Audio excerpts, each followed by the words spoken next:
Eh bien, bonjour à tous. Je vous retrouve aujourd'hui pour vous montrer ma méthode que j'ai utilisée, la méthode que j'ai utilisée pour réaliser les bus bars. Alors, qu'est-ce que c'est les bus bars? Les bus bars, c'est cette barre de cuivre qui va vous permettre de souder toutes les cellules avec un fil fusible et de toutes les mettre en parallèle. Là, c'est un des blocs de ma batterie précédente qui faisait à peu près 4 kW et demi. Je la réalise sur le même principe, la nouvelle, je la réalise sur le même principe que la petite.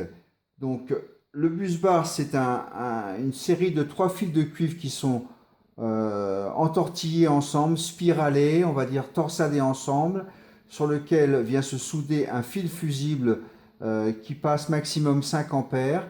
Et ce fil fusible est soudé depuis le bus bar à chaque pôle, le positif et négatif de la cellule, de la batterie.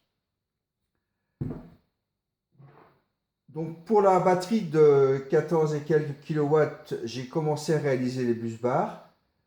Je les ai formés et après ils seront collés dans un premier temps sur les supports avant de procéder à la phase de soudage des fils fusibles. Le bus bar, donc comme je vous disais, 3 fils de cuivre qui sont torsadés ensemble.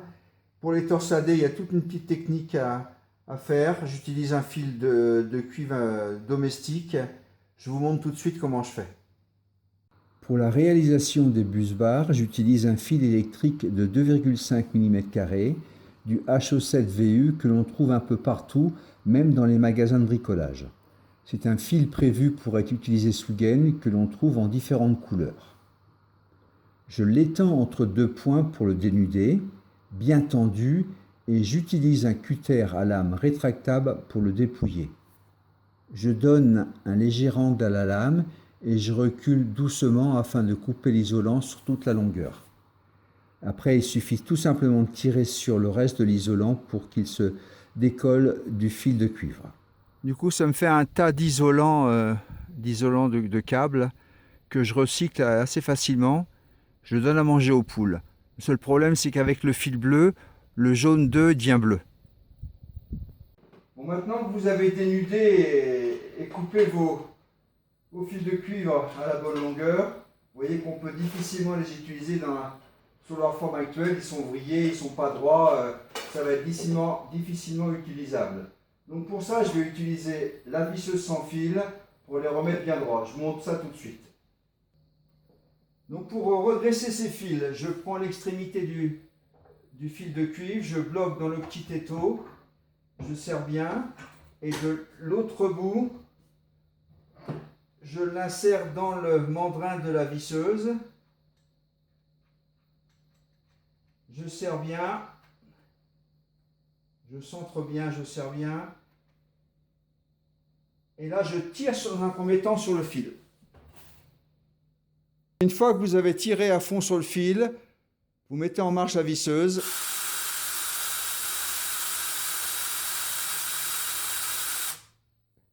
Le fil donc s'entortille, se vrille sur lui-même et ça lui donne une grosse rigidité, une flexibilité et il est redevenu bien droit. Voilà, maintenant il est parfaitement droit, légèrement flexible, idéal pour la suite de la réalisation du bus bar. Bon, voilà le résultat de 35 longueurs que j'ai passées à la visseuse sans fil. Ils sont parfaitement droits. Ils font une longueur d'1,50 m. Ils vont pouvoir maintenant être assemblés par 3 et spiralés, vrillés par 3 pour terminer les barbus. Voilà, maintenant que vos longueurs de cuivre ont été bien allongées, bien droites, vous en prenez 3. D'un côté, donc vous les positionnez tout à la même longueur d'un côté. Vous les mettez en petit triangle.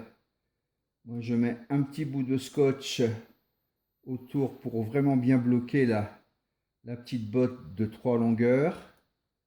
Voilà.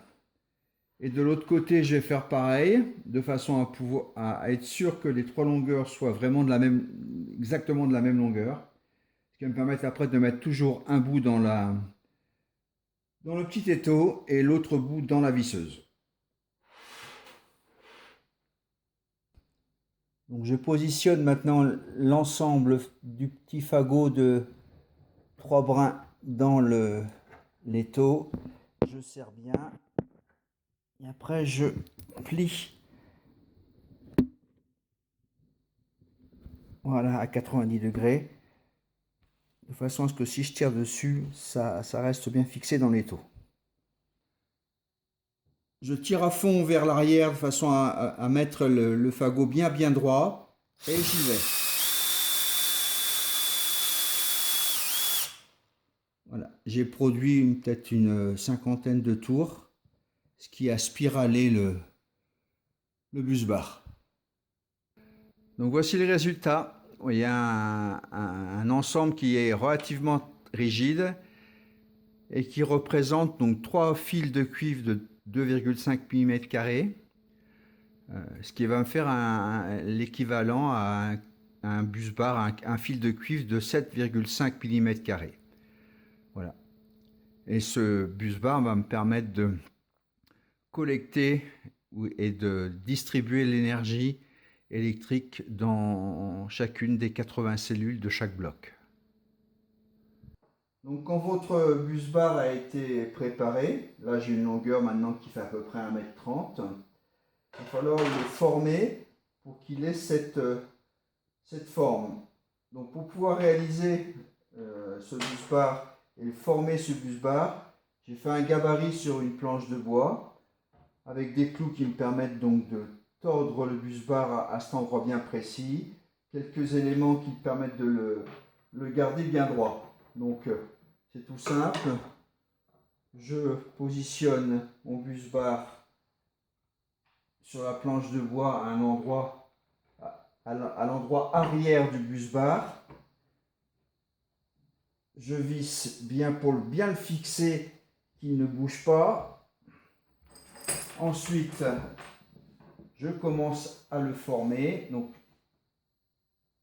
je le plie, je le mets dans les petits guides de façon à ce qu'il reste bien droit. Je procède de la même façon de l'autre côté. Voilà, donc là, il a pris l'angle. Je rajoute ici un petit système qui me permet de bien le fixer contre la planche de bois. Donc là, je le rétire bien. Je le fixe bien contre la planche de bois. Je visse. Il tient bien. Et là, je le plie suivant l'angle que j'ai décidé. Je rajoute une petite pointe. Le trou est préparé et je donne une deuxième pliure. Voilà. Je renlève moi la pointe. Je plie l'élément du haut. Je remets ma première pointe. Et je ne trouve plus la deuxième pointe. Elle est là. Voilà. Je mets une deuxième pointe pour bien maintenir et former l'angle. Je plie. Et voilà. Je fixe les deux bouts avec un petit cavalier de façon à ce qu'ils restent bien l'un sur l'autre. Voilà. Après, je vérifie qu'ils soient bien positionnés. Là, rapidement, j'enlève mes petites vis. Et là, je vais faire un petit point de soudure ici, de façon à empêcher, à maintenir les deux éléments ensemble. Donc je fais une soudure à l'étain avec un fer à souder d'une 60aine de watts. J'applique ma panne de fer à souder donc dans l'angle des deux bus bars. J'attends un petit peu que la température, qu'il y ait un bon échange de température entre la panne du fer à souder et le bus bar. Et là, je commence à appliquer la soudure. Donc vous voyez, la soudure va fondre. Comme le support, comme le bus bar va monter en température, l'étain, la soudure d'étain va bien se répartir. Et voilà, c'est terminé, la soudure est faite. Donc cette soudure est juste faite pour bloquer les deux bus bars ensemble jusqu'au moment, en attendant le moment où je vais sertir la cosse. Une fois que la soudure a refroidi, vous démontez le bus bar et c'est terminé.